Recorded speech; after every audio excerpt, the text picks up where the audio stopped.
प्रक्रिया में किसकी भागीदारी आवश्यक होती है? तो स्थानीय समुदाय और लाभार्थियों की। ठीक है। मनरेगा अधिनियम की कौन सी धारा सामाजिक अंकेक्षण से संबंधित है? तो धारा 17। ये भी याद रखेंगे, IMP क्वेश्चन है। एक बार और पढ़ लेते हैं। मनरेगा अधिनियम की कौन सी धारा सामाजिक अंकेक्षण से संबंधित है? तो धारा क्या है? 17।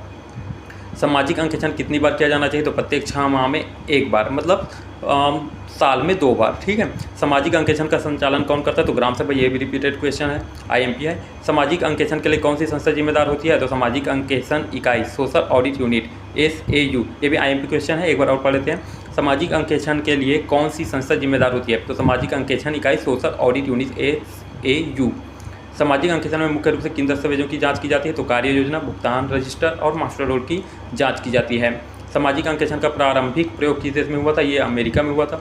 Repeated question. भारत में सामाजिक अंकेक्षण की अवधारणा को किस योजना में पहली बार शामिल किया गया? तो मनरेगा में। ये IMP क्वेश्चन है, इसको याद रखेंगे। भारत में सामाजिक अंकेक्षण की अवधारणा को किस योजना में पहली बार शामिल किया गया? तो आंसर है इसका मनरेगा, महात्मा गांधी राष्ट्रीय ग्रामीण रोजगार गारंटी अधिनियम। सामाजिक अंकेक्षण के दौरान पाई गई अनियमितताओं की रिपोर्ट किसे सौंपी जाती है? तो संबंधित जिला प्रशासन और राज्य सरकार को सौंपी जाती है। सामाजिक अंकेक्षण की प्रक्रिया में कौन कौन से हितधारक शामिल होते हैं? तो कौन कौन से होते हैं? लाभार्थी होंगे, पंचायत सदस्य होंगे, सरकारी अधिकारी और NGOs होंगे। ठीक है। सामाजिक अंकेक्षण के माध्यम से किस प्रकार की समस्याओं की पहचान की जाती है? सामाजिक अंकेक्षण जो होता है उसके द्वारा किस प्रकार की समस्याओं की पहचान की जाती है? तो आंसर होगा भ्रष्टाचार, अपारदर्शिता और क्रियान्वयन में खामियां। सामाजिक अंकेक्षण के निष्कर्षों को सार्वजनिक करने का माध्यम क्या है? तो ग्राम सभा में रिपोर्ट प्रस्तुत किया जाता है। ठीक है। सामाजिक अंकेक्षण के लिए प्रशिक्षण किसके द्वारा प्रदान किया जाता है? तो सामाजिक अंकेक्षण इकाई जो SAU है उसके द्वारा किया जाता है। सामाजिक अंकेक्षण के दौरान कौन से उपकरणों का उपयोग किया जाता है? तो चेक लिस्ट, प्रश्नावली, साक्षात्कार कम। सामाजिक अंकेक्षण की प्रक्रिया में पारदर्शिता सुनिश्चित करने के लिए कौन से कदम उठाए जाते हैं? तो दस्तावेजों की सार्वजनिक उपलब्धता होती है, खुली बैठकों का आयोजन होता है।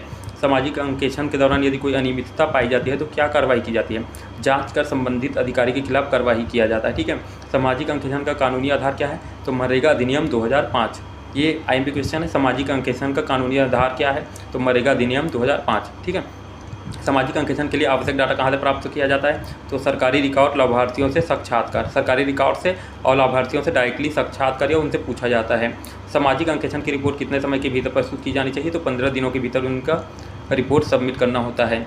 सामाजिक अंकेक्षण में कौन कौन सी चुनौतियाँ होती है? तो डेटा की अनुपलब्धता होती है कहीं कहीं। ठीक है। स्थानीय सहयोग की भी भारी कमी होती है। सामाजिक अंकेक्षण के परिणामों का उपयोग किस लिए किया जाता है? तो योजनाओं में सुधार और पारदर्शिता बढ़ाने के लिए सामाजिक अंकेक्षण का उपयोग किया जाता है। सामाजिक अंकेक्षण के लिए किन किन क्षेत्रों का चयन किया जाता है? तो यादृच्छिक चयन या शिकायतों के आधार पर, कि कहीं यदि शिकायत मिलता है कि कहीं भ्रष्टाचार बहुत अधिक है तो वहाँ पास में सामाजिक अंकेक्षण किया जाता है।